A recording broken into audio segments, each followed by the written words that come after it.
Hello friends, welcome to Priyaraj life style. வாங்க, இன்றைக்கி எங்கள் வீட்டில் முட்டை போட்டு கிரேவி தான் செஞ்சேன். ரொம்பவே சூப்பராக இருந்துச்சு.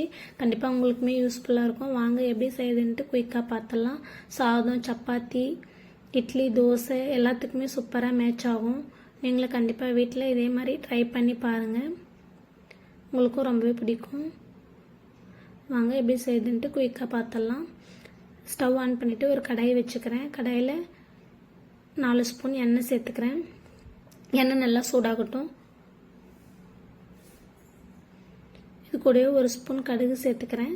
கடுகு நல்லா வெடிஞ்சு வரட்டும். இது கூடவே 1 ஸ்பூன் சீரகம் சேர்த்துக்கிறேன். பொடியாக நறுக்குன 1 பூண்டு சேர்த்துக்கிறேன்.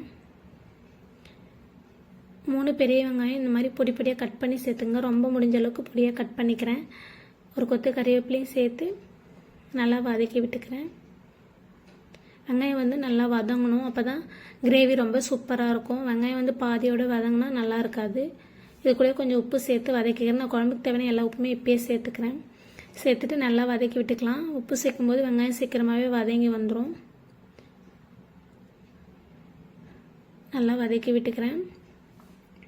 பாருங்க, வெங்காயம் நல்லா இந்தளவுக்கு வதங்கினதும் 3 தக்காளி எடுத்துகிட்டு இந்த மாதிரி கட் பண்ணி சேர்த்துருக்கேன். தக்காளி நல்லா மசிஞ்சு வதங்கி வரணும், அப்போ தான் சூப்பராக இருக்கும். பாருங்கள், இந்த மாதிரி நல்லா மசிச்சு விட்டு வதக்கி விட்டுக்கிறேன். இது கூடவே நான் வீட்டில் அரைச்ச குழம்பு மிளகாய்த்தூள் 3 ஸ்பூன் சேர்த்துக்கிறேன். இந்த மிளகாய்த்தூள் எப்படி அரைக்கணுன்ற வீடியோ நம்ம சேனலில் ஆல்ரெடி இருக்குது. கண்டிப்பாக செக் பண்ணி பாருங்கள், உங்களுக்கும் யூஸ்ஃபுல்லாக இருக்கும். மிளகாய்த்தூள் சேர்த்துட்டு 1 நிமிஷத்துக்கு பச்சை வாசனை போகிறது வரைக்கும் நல்லா கலந்து விட்டுட்டு 3 டம்ளர் தண்ணி சேர்த்து நல்லா இந்த மாதிரி கலந்து விட்டுக்கிறேன். கலந்து விட்டுட்டு மூடி கரெக்டாக ஒரு 8லேருந்து 9 நிமிஷம் கொதிக்கட்டும். மீடியம் ஃப்ளேம்லேயே வச்சுக்கோங்க. நடுவில் ஒரு முறை எடுத்து கலந்து விட்டுக்குங்க, எல்லாம் அடி பிடிச்சிக்கும். இப்போ பாருங்கள், சூப்பராக ரெடி ஆகிடுச்சு கிரேவி. இப்போ நான் 4 முட்டை எடுத்து வேக வச்சுட்டு தோலெல்லாம் ரிமூவ் பண்ணிவிட்டு அதில் ஹோல்ஸ் போட்டு இதில் சேர்த்துக்கிறேன்.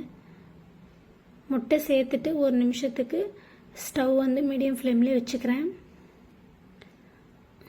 மீடியம் ஃப்ளேம்லேயே வச்சுட்டு அதுக்கப்புறம் ஸ்டவ் ஆஃப் பண்ணிக்கிறேன். அவ்வளோதான், சூப்பராக முட்டை கிரேவி ரெடி ஆகிடுச்சு. நீங்களும் கண்டிப்பாக ட்ரை பண்ணி பாருங்கள். இட்லி, தோசை, சாதம், சப்பாத்தி எல்லாத்துக்குமே ரொம்பவே சூப்பராக இருந்துச்சு. நாங்கள் தோசை கூட தான் வச்சு சாப்பிட்டோம். நீங்களும் கண்டிப்பாக ட்ரை பண்ணி பார்த்து என்ஜாய் பண்ணுங்கள். மறக்காமல் நம்ம சேனலை சப்ஸ்கிரைப் பண்ணி சப்போர்ட் பண்ணுங்கள். தேங்க்யூ. நெக்ஸ்ட் வீடியோவில் வேறு ஒரு ரெசிபிஸ் பார்க்கலாம். Bye bye.